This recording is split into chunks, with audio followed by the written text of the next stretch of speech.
அதே டீமை வந்து மெயின்டைன் பண்றாங்க. இன்ஃபேக்ட் 3.0 எல்லாம் சொல்லப்பட்டு நிதி அமைச்சர் மாற்றப்படுவாங்க அப்படின்னு சொல்லி சொன்னாங்க. பட் இதே நிதி அமைச்சர் பட்ஜெட் தாக்கல் பண்ணாங்க. ஒரு ஹிஸ்டாரிக் அனௌன்ஸ்மெண்ட் 12 lakhs அந்த டாக்ஸ் இது வந்து பண்ணி கொடுத்தாங்க. நிர்மலா சீதாராமன் அவர்கள் கண்டினியூ பண்ணதுக்கு என்ன ரீசன் சார்? அதாவது 2 விஷயம் இருக்கு. அவங்க வந்து இது ஒரு ரொம்ப அருமையான கேள்வி. இந்தியன் கான்டெக்ஸ்ட்டை கரெக்டாக புரிஞ்சுக்கிறாங்க. இது ஒன்று. எல்லா நிதி அமைச்சர்களுக்கும் ஒரு சேலஞ்ச் ஒன்று இருக்கும். அது என்னன்னா இந்தியன் எக்கனாமிக் சிச்சுவேஷனை ரொம்ப கரெக்டாக புரிஞ்சுக்கணும். ஒன்று.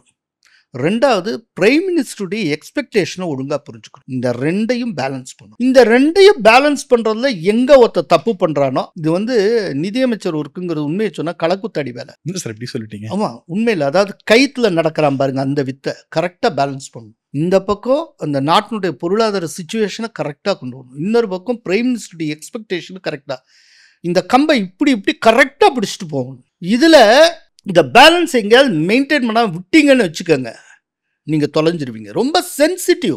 இந்த துறையில் இவங்க சஸ்டெயின் பண்ணுறாங்கன்னா அவங்க வந்து இந்த ரெண்டுத்துக்கு இடையில இருக்க பேலன்ஸை பர்ஃபெக்டாக மெயின்டைன் பண்ணுறாங்கன்னு அர்த்தம். அதுதான் முக்கியம். ஏன் இத்தனை வருஷமாக நிர்மலா சீதாராமன் இருக்காங்கல்ல, இத்தனை நாள் கொடுக்கல 12 லட்சம் அந்த உச்சவரம்பு, திடீர்னு இப்போ ஏன் கொடுத்தாங்க? சரி, இதில் இன்னொரு கேள்வி இருக்குது. இந்த 12 லட்சம் ஒரு உச்சவரம்பு இந்த அளவுக்கு உயர்த்தினதை ஜஸ்ட் எலெக்ஷனுக்கு முன்னால் கொடுத்துருந்தா எலெக்ஷனில் இவங்களுக்கு மெஜாரிட்டி கிடச்சிருக்கும்ல, அது ஏன் செய்யலை? இன்ஃபேக்ட் மிடில் கிளாஸ் வந்து நிறைய பேர் ஏன் செய்யலை? அதுதான் அந்த இடத்துல மோடி வருவார். மோடி வந்து எதையுமே எலெக்ஷனுக்காக பண்ணினதே கிடையாது. எலெக்ஷனுக்கு முன்னால இதை செஞ்சார், அதனால ஜெயிச்சாருங்கிற மாதிரியே இருக்கக்கூடாது. இதுக்கு முந்தினது ஒவ்வொன்றா நீங்க எடுத்து பாருங்க. நான் சொல்றேன், ரொம்ப மோடி கொண்டு வந்ததுல ரொம்ப கான்ட்ராவர்ஷியல் இதுனா டிமானிட்டைசேஷன். சரி, டிமானிட்டைசேஷனை எந்த டயத்தில் அவர் கொண்டு வர்றாரு?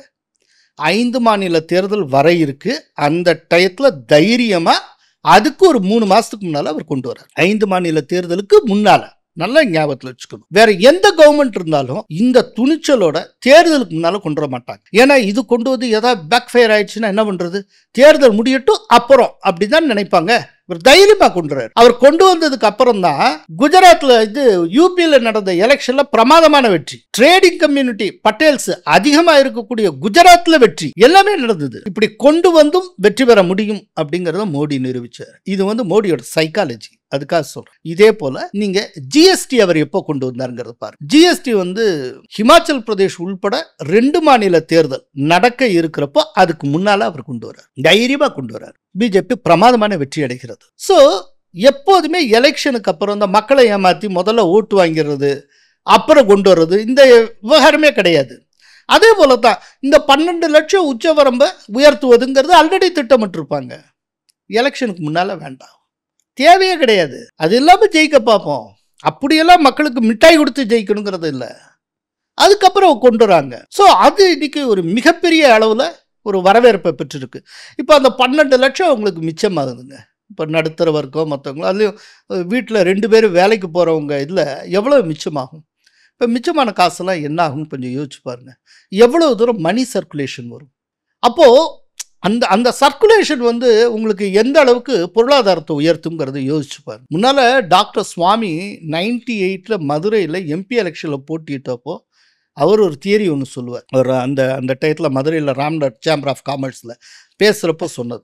அவர் என்னன்னா ரொம்ப ரொம்ப இதாக போவார். அதாவது எப்படின்னா அல்டிமேட்டாக அவர் போவார். எப்படின்னா இன்கம் டேக்ஸே அபாலிஷ் பண்ணணும் அப்படின்னு. ஏன்னா மொத்த ரெவென்யூவில் உங்களுக்கு இன்கம் டேக்ஸுங்கிறது பெருசு இல்லை, கஸ்டம்ஸ் டியூட்டி மற்றது தான் பெருசு. இன்னொன்று, இந்தியாவுடைய மொத்த மக்கள் தொகை 140 கோடியில் இன்கம் டேக்ஸ் கட்டுற 6.5 கோடி பேர் தான். ரைட்டா? இன்கம் டேக்ஸே அபாலிஷ் பண்ணிடு. அபாலிஷ் பண்ணிட்டேனே எவனுமே இன்கம் டேக்ஸ் கட்ட மாட்டான்னா அவனுக்கு வர்ற பணத்தை ஃபுல்லாக வச்சுட்டு என்ன செய்வான்? ஒன்று இன்வெஸ்ட் பண்ணுவான், இல்லைன்னா செலவழிப்பான். செலவழிக்க பொருட்கள் நுகர்வு அதிகமாகும். நீங்கள் ஏதோ ஒரு கமாடிட்டி ஏதோ ஒன்று நீங்கள் கன்சூம் பண்ணிட்டே இருப்பீங்க. அப்போ உற்பத்தி அதிகமாகும். நீங்கள் இதை டோட்டலாக இதை அப்படியே இந்த சுழற்சியை பார்த்தீங்கன்னா இதெல்லாம் கனெக்ட் பண்ணிங்கன்னா இன்கம் டேக்ஸ் மூலமாக இந்த அரசுக்கு என்ன ரெவென்யூ கிடைக்குமோ அதை காட்டிலும் மிக அதிகமான அளவுக்கு ரெவென்யூ இன்கம் டேக்ஸை அபாலிஷ் பண்ணுறது மூலமாக கிடைக்கும்னு சுவாமி சொல்லுவார். இப்போது நாம் அந்த அளவுக்கு போக முடியாது இப்போ அந்த மாதிரி சிச்சுவேஷனில். பட் 12 லட்சம் அப்படிங்கிறது ரொம்ப பெரிய விஷயம். இந்த அளவுக்கு செய்ய முடியும்னா அது மோடியினுடைய அரசு, அந்த மோடி கொடுத்துருக்க சப்போர்ட்டில் நிர்மலா சீதாராமனால் செய்ய முடிச்சிருக்கு. மோடி அரசால் மட்டுமே தான் செய்ய முடியும். இதுக்கு முன்னால் காங்கிரஸ் கவர்மெண்ட்ல எந்த அளவுக்கு உங்களுக்கு கொடுத்தாங்கிறத பாருங்க, அப்போ இதை நீங்க கம்பேர் பண்ணிக்க முடியும். சார் ஜென்ரலாக 1.0 1.0ல ஜெட்லி இருந்தாங்க. 2.0 வரும்போது மோடி அமித்ஷா மோடி ஜேட்லி அமித்ஷா காம்போ இருந்தது. 2.0ல மோடி அமித்ஷா காம்போ ஆச்சு. இப்போ நார்த் மீடியாலாம் காம்போன்றாங்க. மோடி அமித்ஷா யோகி அப்படின்னு ஒரு காம்பினேஷன் கொண்டு வராங்க. 2 பேரா இருந்தது, அந்த 3 பேர், அந்த தேர்ட் பர்சன் யோகியும் யூஸ் பண்றதுக்கு என்ன ரீசன் நினைக்கிறீங்க சார்? எதிர்காலத்தில் எப்படி ஆகும்னு நமக்கு தெரியாது, அது என்னன்னு தெரியாது. சார் நான் எங்க வரேன்னு உங்களுக்கு ஆனால் தெரியும். எதிர்கால பிரதமராக வரக்கூடியவர்கள மோடிக்கு பின்னால் யார் அப்படிங்கிற ஒரு கேள்வி எழுந்தால் அதற்கான உடனடி பதிலாக யோகி என்கிற பெயர் தவிர்க்க முடியாது. யோகி இன்னைக்கு ஒரு யூபிக்கு மட்டுமே உண்டான ஒரு தலைவராக இல்லை, அகில இந்திய தலைவராக அவர் கொஞ்சம் கொஞ்சமாக எமர்ஜ் ஆகிட்டே வர்றார். இப்போ ரீசெண்டாக நேபாளில் ஒரு பெரும் போராட்டம், நாடு தழுவிய போராட்டம் நேபாளத்தில் நடக்குது. அது என்னன்னா, மீண்டும் மன்னராட்சி வர வேண்டும் அப்படிங்கிறதுக்காக அவங்க பெரும் போராட்டம் நடத்துகிறாங்க. ஒரு கையில் மீண்டும் மன்னராட்சி வர வேண்டுங்கிற பதாகை, இன்னொரு கையில் யோகியோட படத்தை பிடிச்சிட்டு போராட்டம் நடத்துகிறாங்க பக்கத்தில் இருக்க இன்னொரு நாட்டில். அப்படின்னா யோகியுடைய ரீச் என்னன்னு பார்த்துக்க. அதே போல் யோகியுடைய நிர்வாக முறை, அவருடைய அட்மினிஸ்ட்ரேஷன். அப்புறம் ரீசெண்ட் டேஸாக எல்லா ஸ்டேட்லேயும் யோகியுடைய பிரச்சாரம் ரொம்ப பிரமாதமாக ஈடுபடுகிறது. மகாராஷ்டிராவில் ஜெயிச்சதுக்கு அவர் கொடுத்த ஒரு ஸ்லோகன் ரொம்ப முக்கியமான ஒரு காரணமாக இருந்தது. அது ஒரு நேரேட்டிவை செட் பண்ணிச்சு. இந்துக்கள் இன்று ஒன்றுபட்டால் உண்டு, இல்லை என்றால் அவ்வளவுதான் காலி அப்படிங்கிறத சொல்லக்கூடிய ஹிந்தியில் வரக்கூடிய ஒரு ஸ்லோகன். அது ரொம்ப பிரமாதமாக கிளிக் ஆச்சு.